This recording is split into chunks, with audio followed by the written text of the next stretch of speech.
These have been fun. We've been doing them all football season. This will be our last. The Over-reactjims. Let's do it.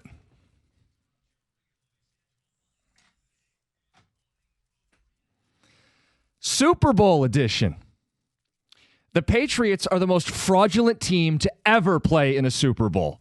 Softest, easiest schedule in modern NFL history. Drake May, terrible the entire playoffs.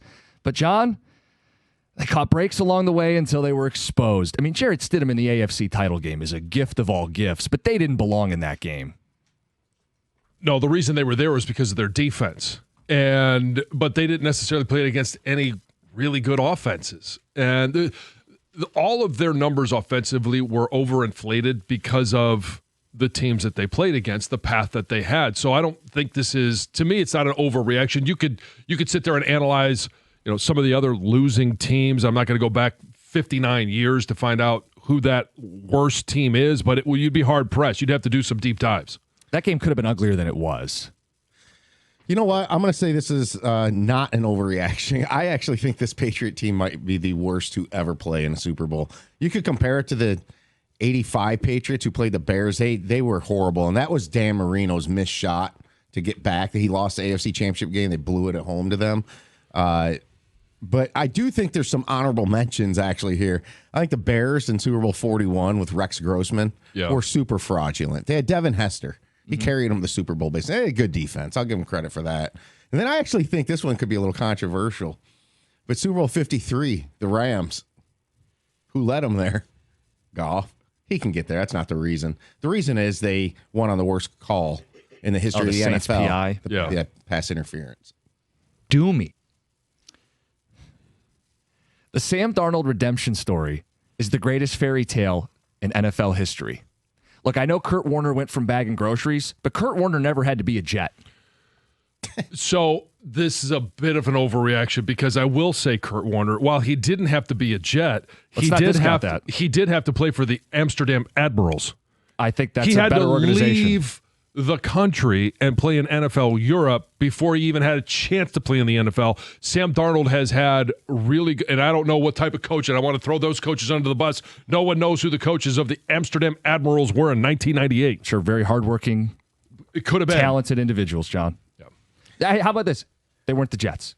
But for Sam Darnold, this is now 5 teams by age 28. The guy had been kicked around the league. Even when he had success in Minnesota, still not good enough. For him to go there and play the way he did in Seattle, Super Bowl wasn't anything overly impressive, but the NFC title game, which we've called the real Super Bowl, where he threw for 350, 3 touchdowns, no picks, no turnovers all postseason. You can win a Super Bowl with Sam Darnold.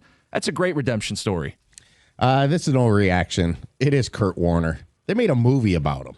They might make one about Sam Darnold. No, they won't. It's called Gingers Have Souls. Have you seen American Underdog? No, I haven't. And I mean, Kurt Warner went from the Amsterdam Admirals to winning Super Bowls and the NFL Hall of Fame. Sam Darnold, I don't think there's anybody going to sit here and say Sam Darnold's going to be a Hall of Famer. I think knows this way. He's only 28, John. There's another way to maybe coin this, too. If your fairy tale, just the fairy tale story to me of all time in the Super Bowl is David Tyree. He didn't even make the team the next year. Do you believe? Go with a local one. Jared Goff's good enough to win the Super Bowl. You already made the joke about the first Super Bowl he played in. They didn't score a touchdown. But Jared Goff can win a Super Bowl if Sam Darnold can. In fact, there's probably a good 15 to 20 guys that could win a Super Bowl if you build the right team around him. The Lions are not that far away. They can win a Super Bowl with Jared Goff. Need to beef up the trenches. I've said this since Jared Goff got here. And I know it took you a little bit longer to get there, but no, this is not an overreaction. You can definitely win with Jared Goff. Yeah, this is not an overreaction. It's very simple. He's better than Sam Darnold. Can't get any farther away from that. That's just fact, right? So, yes, you can, but you got to build a team. Mm-hmm. Go deeper. Oh, boy. Mike Macdonald is the top 5 coach in the NFL today. First to win a Super Bowl as a defensive play caller. Most wins in a single season before turning 40. I, of course, have to put Andy Reid at the top of this list. Sean McVay's won one and been to another. After that, I'm not sure who I'm putting ahead of Mike Macdonald. He's got the same number of Super Bowls as Sean Payton, as John Harbaugh, as Nick Sirianni, although he's been to a couple. Maybe you bump Sirianni up, but I put Macdonald in the top 5. I think he's probably right at about 5 because I do have John Harbaugh ahead of him. And it's more body of work. Also, he was an assistant for John Harbaugh. Andy Reid, Sean McVay. I would put Nick Sirianni up there because he's won one and he's been to another. The guy that I have just underneath him has not won one. I think it's not far off. Kyle Shanahan. He obviously, he was a part of that Atlanta team that was 28-3. So he's had opportunity as an assistant, as a head coach, but Mike's won one. This is not an overreaction. And my reason is, okay, after Andy Reid, where do you go? Right.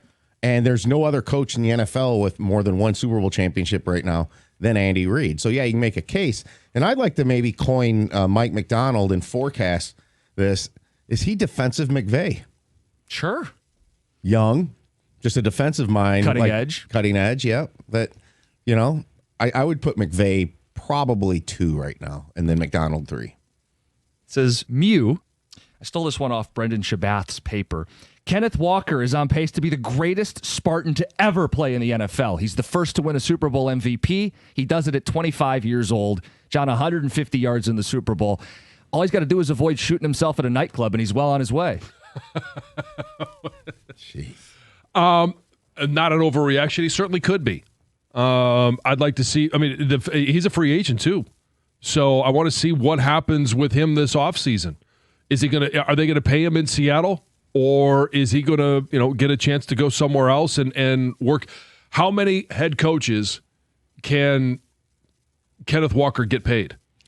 Because I do believe that Mike Macdonald's probably due for an extension, and we know what happened in East Lansing.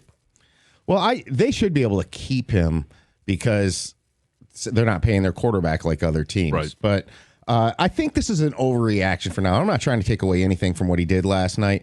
I have to give a shout out to at least some of the older guys with the Spartans that played in the NFL, like Bubba Smith. He's a well-renowned old Spartan. Yeah. Andre Rison. Rison caught a touchdown, and the first touchdown in Super Bowl 31. And you mentioned with the gunshot, but Plaxico, he had a game-winning touchdown in a Super Bowl. So for now, overreaction. Okay. Depth. The halftime show was better than the game. And you could say halftime shows. I'm sure if you watched the conservative halftime, you enjoyed that too. But with the NFL product, we get kicker points until the fourth quarter. We get QBs flubbing throws on both sides. Seattle should have blown out New England. The game was a dud. Halftime was the better product. I didn't know what Bad Bunny was saying, but he brought some energy, held the football high and tight. They married a couple. That's better than anything I saw between the white lines. It looked like he was wearing shoulder pads, too. He might have been. No, I thought it was energy. It was, and I'm not going to sit there and say, I didn't like it because I didn't know the words. Hell, a lot of today's music, I don't know the words until you read it on Apple Music or whatever streaming platform you use. So there was more energy in that than there was in the game. I think this is an overreaction simply because I'm still sitting here this morning and I can't decide what was worse last night, the game, the halftime, or the commercials. I just can't figure it out. I thought the commercials were fine. I think they were good. I thought last night was the biggest snooze fest of a Super Bowl that there's ever been. So I'm not going to make a choice here. The biggest letdown's the game. I think if you watch commercials, you probably found 5 or 6 you like. If you watched either halftime, the one that you wanted to watch, you probably enjoyed it. I think the biggest letdown is the entire production that has now become the Super Bowl. There's so little focus put on the game, but it's the overextended pregame show. It's all of the interviews on the field that lead up to 4 songs that are played, and then it's the game, and then it's all the commercials. It's the halftime show. I just want to watch football. I felt last night, for the first time in my life, maybe this is an overreaction, that my investment in the NFL wasn't worth it. And I think it's a collective thing for the entire season. I think the whole season was just kind of ugh. He's doing the windmill. He's whipping it. He's having a good time. If the Pistons meet the Knicks in the playoffs, it will be a sweep. 2-0 this year, combined 69 points. Pistons will blow them out, run them off the court. It would be awesome. I think this is an overreaction, only because I do think that they'll win a game. It's the NBA playoffs. A gentleman's sweep, a 5-gamer. Okay, but you didn't say a No, gentleman's I'm sweep. saying that's your counterpoint, is they'll win one game. The good old 5-game sweep, like the finals in 2004. I think this is a bit of an overreaction. I do love the fact that they've spanked the Knicks during the regular season, and it hasn't even been close. It hasn't even been a game. Halftime, you could have turned those games off. Okay, this is an overreaction. A 7-game series, it's so hard to sweep somebody. And do you really think if the Pistons go up 2-0 and go to MSG that the refs aren't going to influence the outcome of the game? I don't think they're afraid of them. Go ahead, bring them on. Bring the Zebras into it too. There'll be a tight whistle, and the Knicks would get at least a game. Pistons Probably in 2. 4. Okay. Save that. Is this going to be one of your curses? Tigers win the division July 5th.